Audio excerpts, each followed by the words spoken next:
Livro Mateus, capítulo 14. Quando Herodes Antipas ouviu falar de Jesus, disse a seus conselheiros: deve ser João Batista que ressuscitou dos mortos. Por isso, ele tem poder para fazer esses milagres. Herodes havia mandado prender e encarcerar João para agradar Herodias, que era esposa de Filipe, seu irmão. João tinha dito repetidamente a Herodes: é contra a lei que o Senhor viva com ela. Herodes queria matá-lo, mas tinha medo de provocar uma revolta, pois o povo acreditava que João era profeta. Contudo, num dia de festa de aniversário de Herodes, a filha de Herodias dançou diante dos convidados e agradou muito o rei, e ele prometeu, sob juramento, que daria qualquer coisa que ela pedisse. Instigada pela mãe, a moça disse: quero a cabeça de João Batista num prato. O rei se arrependeu do que tinha dito, mas, por causa do juramento feito diante dos convidados, deu as ordens para que atendessem ao pedido. João foi decapitado na prisão e sua cabeça foi trazida num prato e entregue à moça, que a levou à sua mãe. Os discípulos de João vieram, levaram seu corpo e o sepultaram. Em seguida, foram a Jesus e lhe contaram o que havia acontecido. Logo que Jesus ouviu a notícia, partiu de barco para um lugar isolado, a fim de ficar só. As multidões, porém, descobriram para onde ele ia e o seguiram a pé, vindas de muitas cidades. Quando Jesus saiu do barco, viu a grande multidão, teve compaixão dela e curou os enfermos. Ao entardecer, os discípulos foram até ele e disseram: este lugar é isolado e já está ficando tarde. Mande as multidões embora, para que possam ir aos povoados e comprar comida. Não há necessidade, disse Jesus. Providenciem vocês mesmos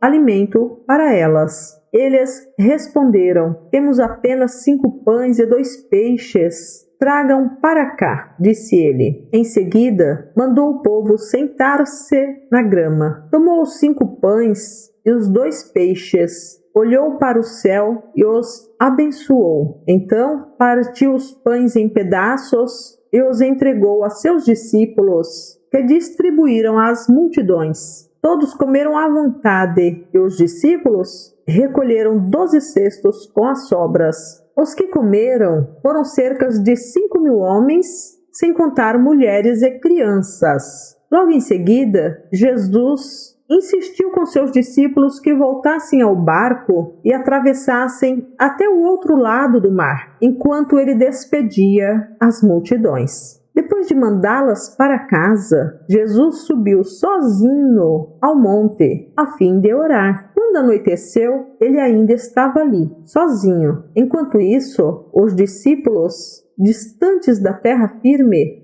lutavam contra as ondas, pois um vento forte havia se levantado. Por volta das 3 da madrugada, Jesus foi até eles, caminhando sobre as águas. Quando os discípulos o viram caminhando sobre as águas, ficaram aterrorizados. É um fantasma, gritaram, cheios de medo. Imediatamente, porém, Jesus lhes disse: não tenham medo, coragem, sou eu. Então Pedro gritou: se é realmente o Senhor, ordene que eu vá caminhando sobre as águas até onde está. Venha, respondeu Jesus. Então Pedro desceu do barco e caminhou sobre as águas em direção a Jesus. Mas, quando reparou no vento forte e nas ondas, ficou aterrorizado, começou a afundar e gritou: Senhor, salva-me! No mesmo instante, Jesus estendeu a mão e o segurou. Como é pequena sua fé, disse ele. Por que você duvidou? Quando entraram no barco, o vento parou. Então, os outros discípulos o adoraram e exclamaram: de fato, o Senhor é o Filho de Deus. Depois de atravessarem o mar, chegaram a Genezaré. Quando o povo reconheceu Jesus, A notícia de sua chegada se espalhou rapidamente por toda a região e trouxeram os enfermos para que fossem curados. Suplicavam que ele deixasse os enfermos apenas tocar na borda de seu manto, e todos que o tocavam eram curados.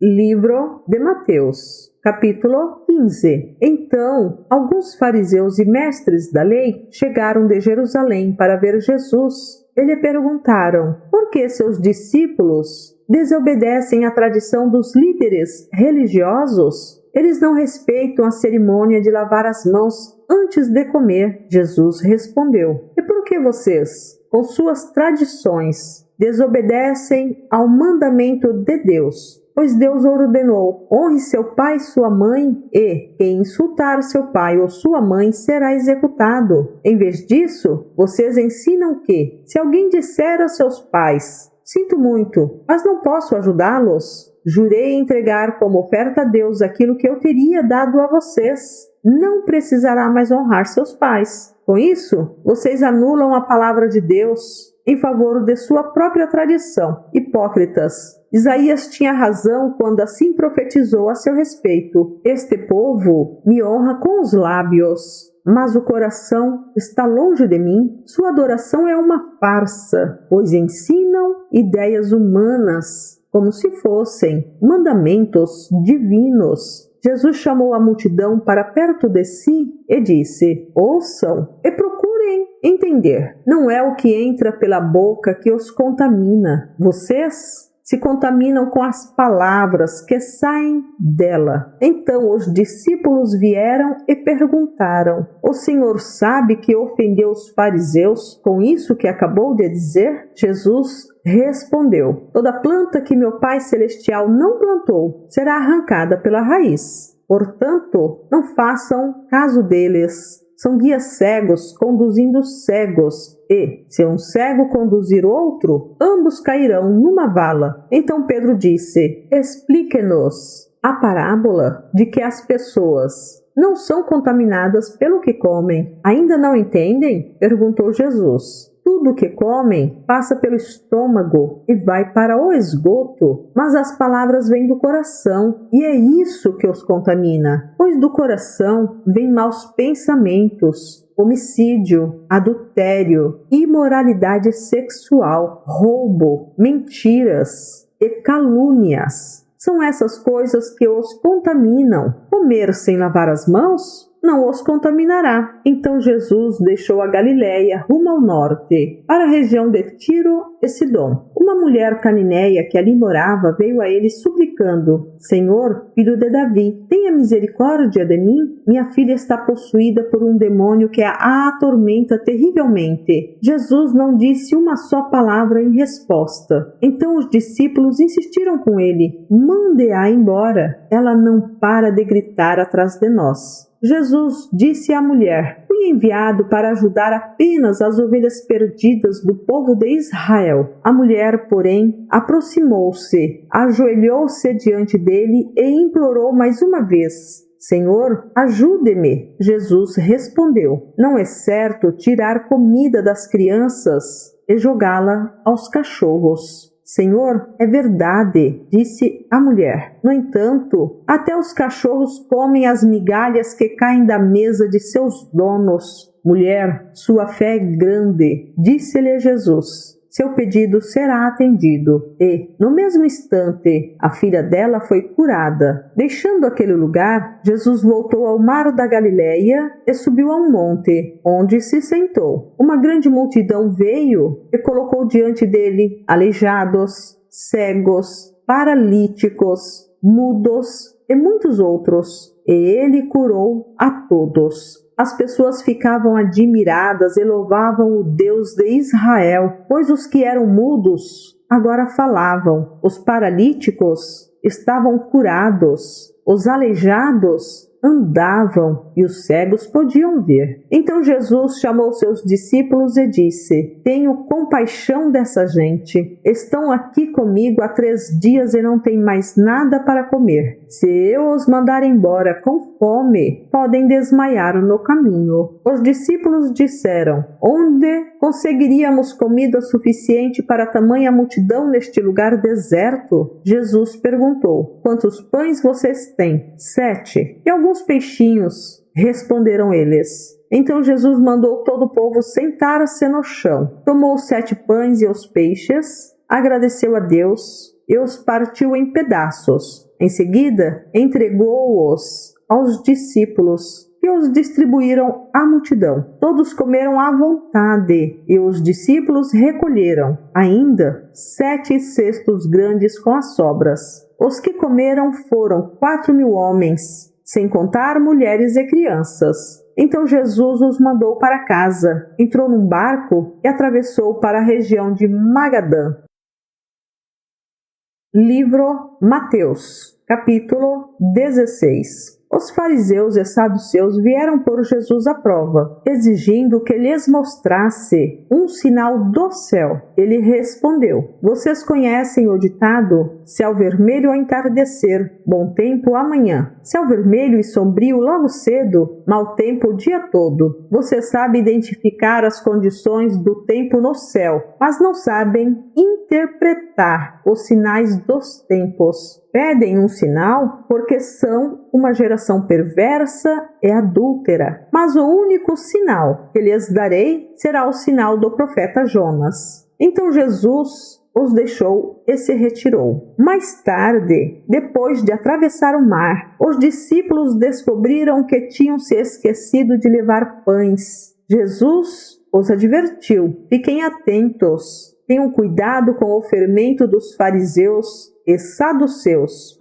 Os discípulos começaram a discutir entre si porque não tinham trazido pão. Ao tomar conhecimento do que falavam, Jesus disse: Como é pequena a sua fé! Por que vocês discutem entre si sobre a falta de pão? Ainda não entenderam? Não se lembram dos 5 pães para os 5.000 e dos cestos de sobras que recolheram? Nem dos 7 pães para os 4.000 e dos cestos grandes de sobras que recolheram? Como não conseguem entender que não estou falando de pão? Repito, tenham cuidado com o fermento dos fariseus e saduceus. Finalmente entenderam que ele não se referia ao fermento do pão, mas ao ensino dos fariseus e saduceus. Quando Jesus chegou à região de Cesareia de Filipe, perguntou a seus discípulos: Quem as pessoas dizem que o Filho do Homem é? Eles responderam: Alguns dizem que o Senhor é João Batista, outros que é Elias, e outros ainda que é Jeremias ou um dos profetas. E vocês? Perguntou ele: Quem vocês dizem que eu sou? Simão Pedro respondeu: O Senhor é o Cristo, o Filho do Deus vivo. Jesus disse: Que grande privilégio você teve, Simão, filho de João. Foi meu Pai no céu quem lhe revelou isso. Nenhum ser humano saberia por si só. Agora eu lhe digo que você é Pedro, e sobre esta pedra edificarei minha igreja, e as forças da morte não a conquistarão.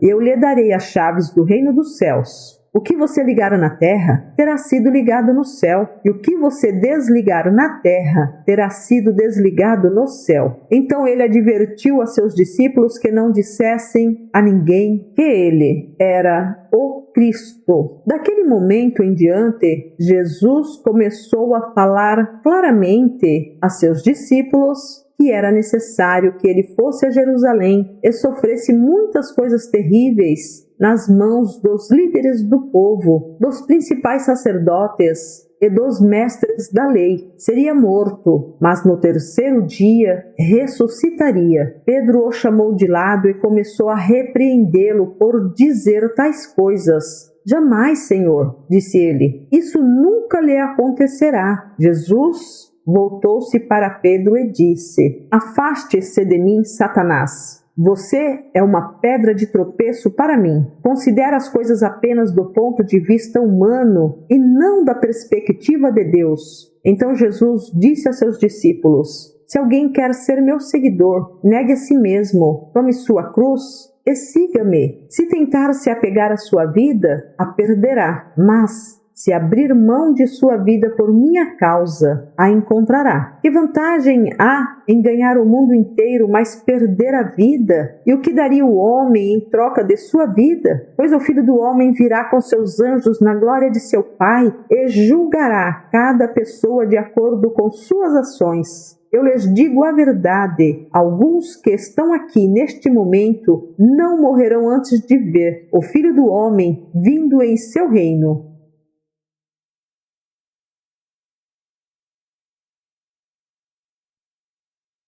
Livro Mateus, capítulo 17. 6 dias depois, Jesus levou consigo Pedro e os 2 irmãos, Tiago e João, até um monte alto. Enquanto os 3 observavam, a aparência de Jesus foi transformada de tal modo que seu rosto brilhava como o sol e suas roupas se tornaram brancas como a luz. De repente, Moisés e Elias apareceram e começaram a falar com Jesus. Pedro exclamou: Senhor, é maravilhoso estarmos aqui. Se quiser, farei 3 tendas. Uma será sua, uma de Moisés e outra de Elias. Enquanto ele ainda falava, uma nuvem brilhante os cobriu, e uma voz que vinha da nuvem disse: Este é meu filho amado, que me dá grande alegria. Ouçam-no. Os discípulos ficaram aterrorizados e caíram com o rosto em terra. Então Jesus veio e os tocou. Levantem-se, disse ele, não tenham medo. E, quando levantaram os olhos, viram apenas Jesus. Enquanto desciam do monte, Jesus lhes ordenou: não contem a ninguém o que viram, até que o Filho do Homem ressuscite dos mortos. Os discípulos lhe perguntaram: por que os mestres da lei afirmam que é necessário que Elias volte